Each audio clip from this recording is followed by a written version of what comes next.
And once I see it go completely out, I'll pull the inputs up. Okay, it's completely out. Let's pull up the inputs, and there we go. Welcome into the video. So what I'm gonna do on this particular video is I'm actually gonna do a test of if I shut this Xbox Series X console down here on the LG C2 and let it turn completely off, let the input gray out, demonstrating that it's completely inactive, what is it going to say down in the corner? Is it going to say Xbox Game Console, or is it going to say HDMI 4? And I'm also going to restart it and see if I get 4K home screen here popping up, or is it going to go back to that 480p? So let's go ahead and do a test right now. So we're going to go ahead and do this. We're going to turn the game console off, and we're going to just let it completely shut down here. Let's go ahead and grab the inputs here. You see it's still showing it's active. I need this to go grayed out to let me know it's completely inactive. I'm going to back out. I'm going to hit it again. You can see something's going on here because it's still showing it active.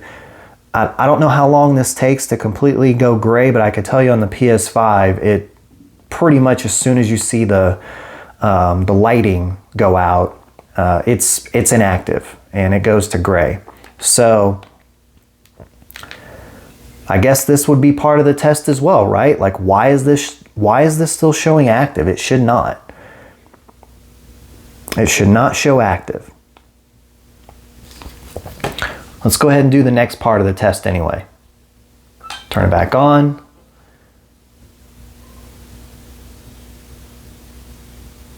Okay, so we got no Xbox wake up or anything, no chime. Let's continue the test here because I might get a comment letting me know that the console might have just been asleep and not completely shut down. Let me show you how this is set up to show that it should completely shut down. Right there, console shuts down. In a previous video, I noted for the longest time I just had it in sleep mode, so that would explain why the console would be, I guess you could air quotes call it live all the time, so it could just quick start. I changed it to this a while back, but let's go ahead and do a full shutdown, okay? I shouldn't have to go to this option every time, but we're going to anyway. Shut down.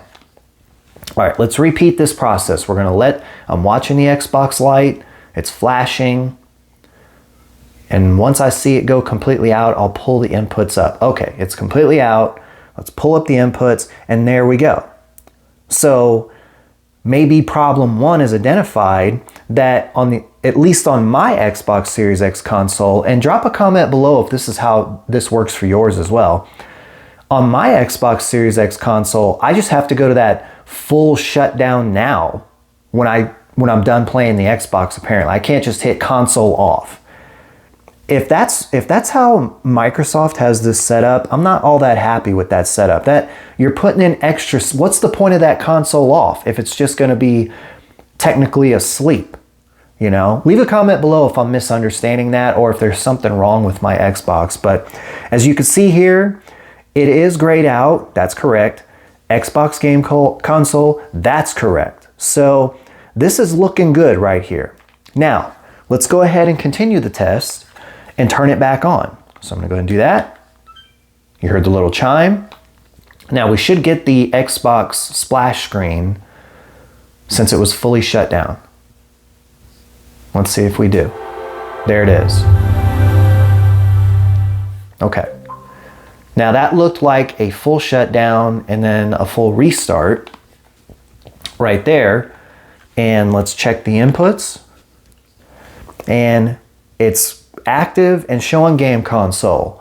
So just to kind of recap here, if I did in fact actually fix this, I literally had to unplug the HDMI cable from the port, let it set for a minute, and then replug it back in, and then go back into the Xbox and do a full shutdown. That's essentially the steps that I did to get this to work properly.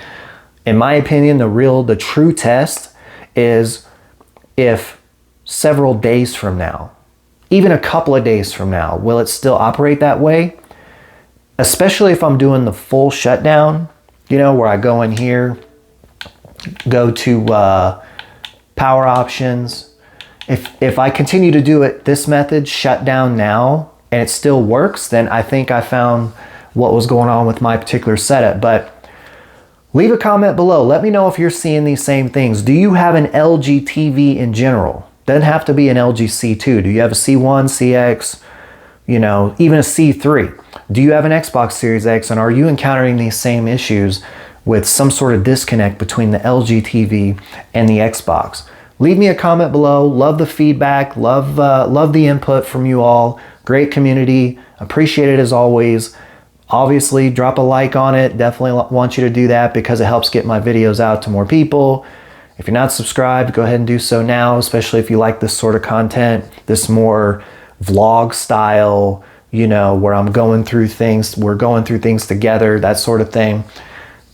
Drop a sub on me. Hit the bell if you're going to do that. And until the next one.